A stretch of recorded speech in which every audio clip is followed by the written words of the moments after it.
Hello, I'm Philippe, and this is John Knowlton, and we are producing the off-ramp competition, of course, as you already know, and we have some very interesting material here in front of us that we would like to share our opinions with you.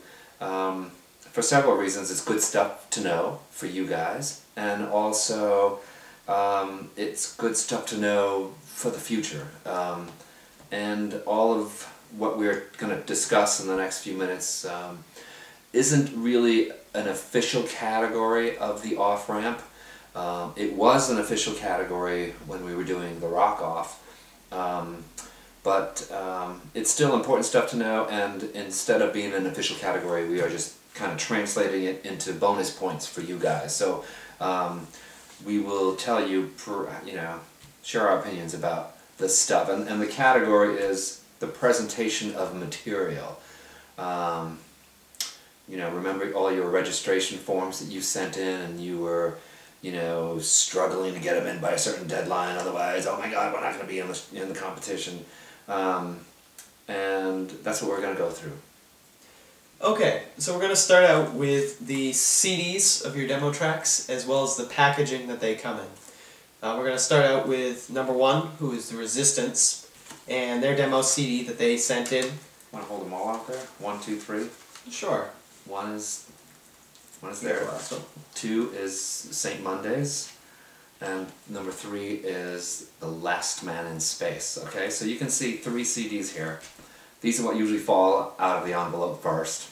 Then these are usually the first things that we try to catch, and hopefully they catch our attention. Or do they? I don't know, John, what do you think? Well, my first impressions of number 1, which, as we found out, did come in the Resistance packaging, is it's in a basic paper sleeve, which is good to see. It's at least protected. I've seen far too many come through as just loose CDs. It doesn't say anywhere that it's from the Resistance. It does at least have the track names on it, which is far more than I get with most of them.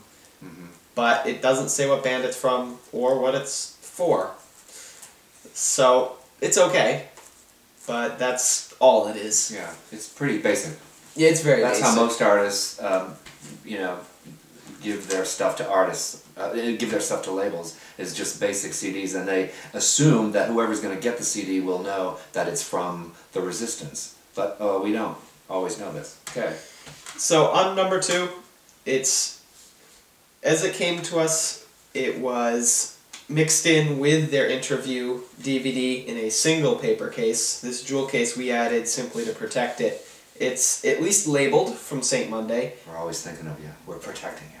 As well as what it's for, which is great to see. I don't see that nearly often enough in the stacks that we get, that it's labeled even for the off-ramp.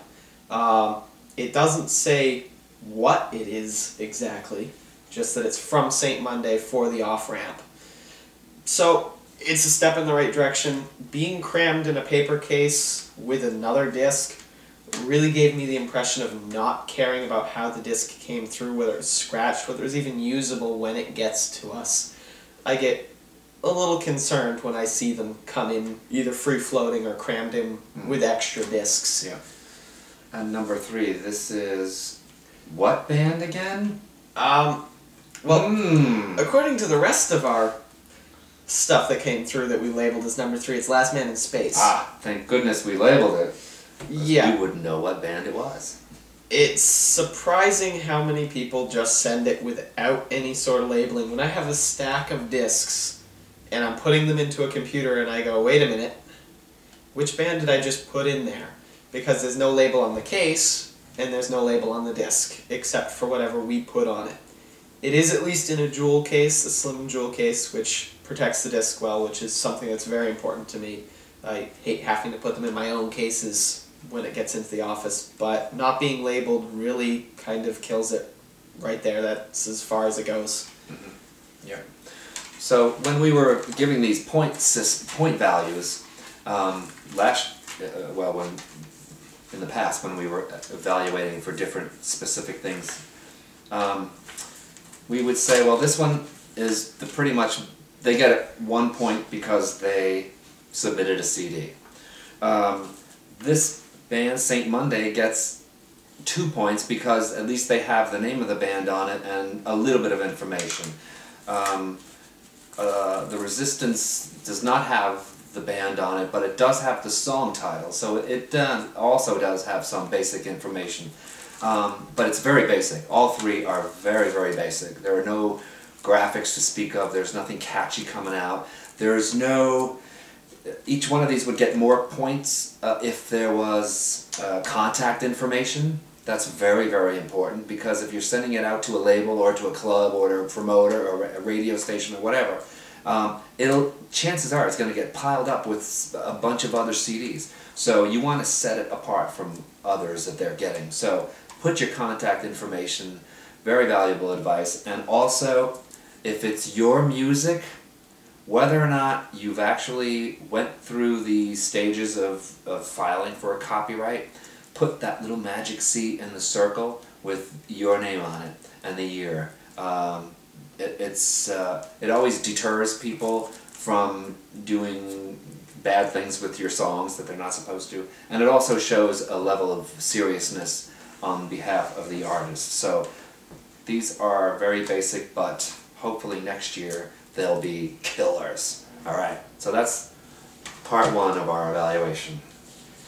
Part two is going to be moving on to very similar, but the DVD packaging of your interviews, which is pretty much evaluated in very similar standards.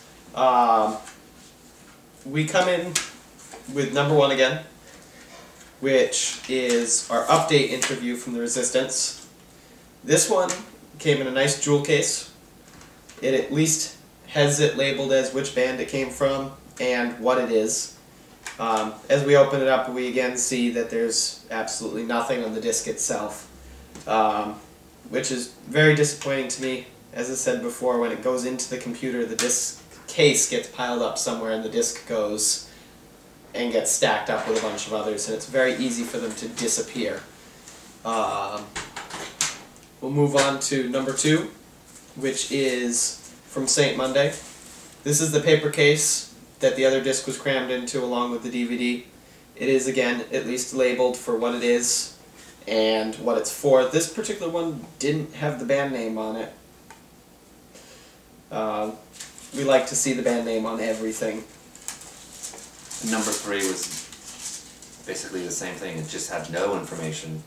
Again, contact information, what it's for, any information is very helpful.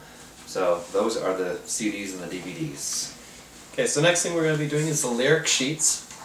Look at that stack. Okay. This is band number one, band number two. Nope, band two for band number one. Yep. Band number two and band number three. And if you remember on the registration form, we asked on your checklist for the lyric sheets, we prefer that it be both songs on one piece of paper on one side. And I'll tell you the history behind that, and it really isn't so important nowadays, because you could send things through email and documents or whatever, but years ago when we were sending copies of all this material to maybe 15 to 20 judges all around the country for them to evaluate the original material, we would have to compile 20 sets of lyric sheets, 20 copies of the CDs, 20 copies of this, 20, and it simply costs money for printing, and it costs money for postage. So, you know, I mean, sometimes artists would send us just handwritten things that would be like 3 or 4 pages long. Well, we'd have to make 20 copies of that, and it adds up when you got, you know, I mean, there were some years we had like, you know, over 30 bands. So that's why we asked everybody to do the same thing, put 2 songs on one side of one sheet of paper. And it's very helpful to us, very helpful to whoever's evaluating the bands, the lyrics, and yeah. Okay. We're going to start with band 1 again, which is The Resistance. Both of the lyric sheets are very nicely typed up. They look good. They're easy to read. They are not on one sheet of paper. Each song is put on one sheet of paper on one side. For shame. The Resistance was in it last year. They should know better. As Louis said, it's not as big of a deal now. Yeah. I hadn't personally dealt with the postage, so I didn't reflect that as much or even think of that personally until just now.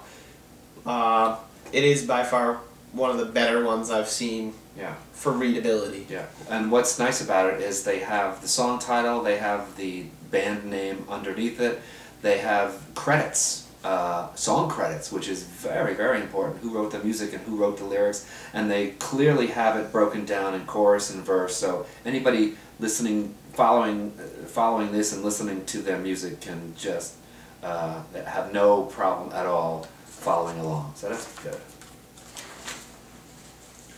St. Monday went ahead and did manage to get it all on one page.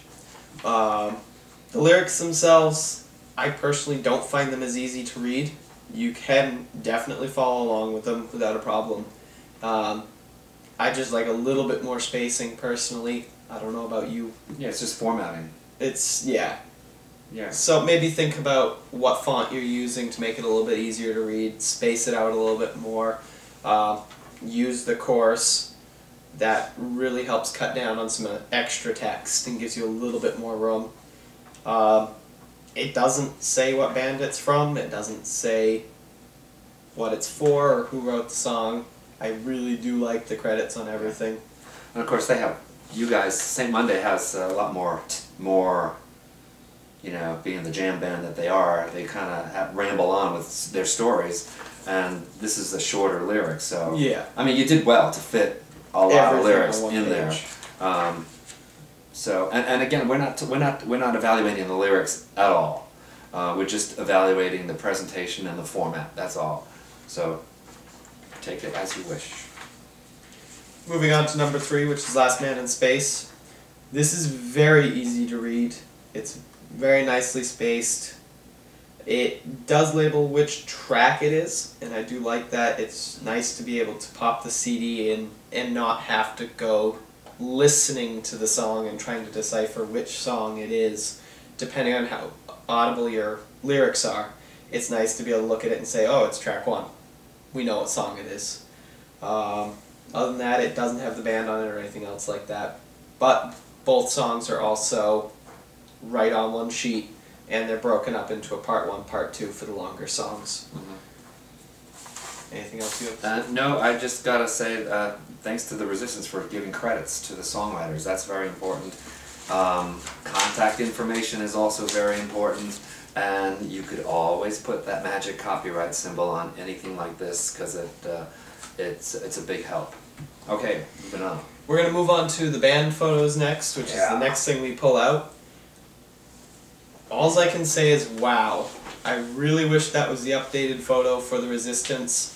I really wish that was the latest photo that you guys had. It looks great. I can't wait to see what you guys whip up for your new photo. This is not the updated photo? That is not the updated photo. They've had a band member change just after that photo came into us. They changed probably within the week afterwards. But they did send us another photo. Yes, they did update our photo. It's a digital copy for us, so we don't have a physical copy to show you guys today. Yeah.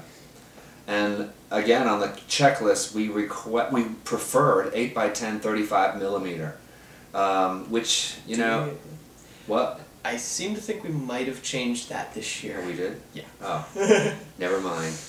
But the history about 8x10 35mm is because that was the industry standard for the media. That was the pro level. If you can get any band to do an 8x10 35mm black and white shot, that was like the standard.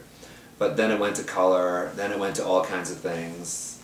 Long as it's 8x10, I really prefer to see a nice 8x10 crystal clear picture come in over something that's small and blurry. Oh sure, because it's easier to distribute once it gets out. It's easier to put into blogs and websites and press releases.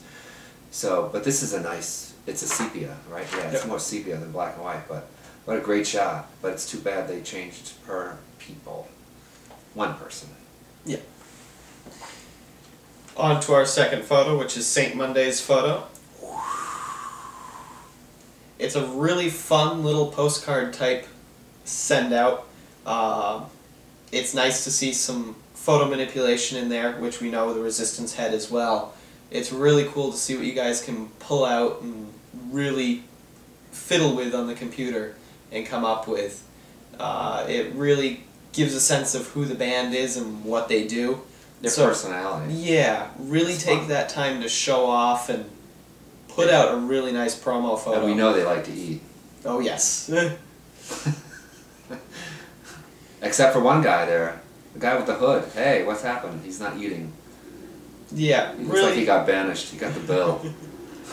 Really take the time to line up your shot and think about who's doing what and make sure it's fun. Make sure everybody can be seen. Really enjoy what you're doing. Right. And then on to our third photo from Last Man in Space. It's just a basic band shot. It's nice to have some shots like that maybe on your MySpace or whatnot, but it's also nice to have some really nice promo photos that you can send out. With the other two bands, they've been around a little bit longer to be able to have some band logos. Mm-hmm. So it's really cool to see a nice band logo on your picture that was put in by a computer. It looks really slick. Yep. So it is at least labeled across the top. Another thing is take the extra time and a little bit extra money and go out, and if you're going to print it yourself, buy some photo paper at Staples or Office Depot or wherever and get some high quality photo paper. Do some research that way, and it's nice to have a really nice high gloss photo that you can get. It's amazing what the paper does for a difference. I think Last Man in Space is screaming for a logo. I bet you guys can come up with a fantastic one. You probably have one already. So last thing is going to be the biography. Biography. From each of the bands. The biography from the Resistance, the biography from St. Monday, and the biography from... We don't know what name of the band is. Okay, so we're going to start with the Resistance again. It's really clear, quick, to the point. It lets you know about the band. It's short enough to go on most websites and be effective and hold the attention of most people reading it. Every now and then it's nice to see a little bit more about the band. If you have it, not a big deal if you don't. It's nice to see everybody's names, their ages, really get to know the band a little bit more. So yeah, it's to the point. It's got a nice title. Again, this is another situation where if you have a band logo, you can use it. Any type of paperwork you put out, make yourself a letterhead if you have a logo. It's not that difficult to be able to just slap a picture in on the top of Word or any other Office program, and it really, really will turn heads if you've got your logo on absolutely everything you put out. And contact information. Yep, same thing. That's why when you do the letterhead, you can automatically have it put that contact information on the bottom of the page and your logo on the top. It looks slick. On to St. Monday's biography. It's got a good mix of information. It's not hard to read. The formatting's pretty decent. It says who it's from. Again, you can always add to it. You can always add more. Would have been nice up there. Yeah, it's really easy to slap it up there and make it look good. If you're already putting it in a Word editor, you've already done some formatting. It's just one extra step, and it's amazing the difference it can put out. And then on to the last one from Last Man in Space. It says who it's for later on. It is nice to see some information on each of the band members, but on this case, when you're putting out a bio to a competition or anything else like that, your band comes first. Do the band biography first. That's who they care about. Then you can go into a little bit more detail about all your members, but really focus on your band. That's your gem that you're polishing. That's what you're showing off. Really build that up to the best of your ability. And again, label the top of the page, put a logo on it, put your contact information at the bottom. really show off who you are. Do you have anything else on any of those? No, now we put all that information into the magic reindeer computer, and he's going to figure out what the bonus points are, and you're all going to find out at the very, very end of the competition, of course. But that's just the first very minor part of the competition. The next thing you're going to be seeing shortly are the evaluations, individual evaluations of your two-song demos. That includes the the originality, the musicianship, the music, the lyrics, and that'll be coming from a few different musicians in the near future. So stay tuned for the next RTV critique session. See ya.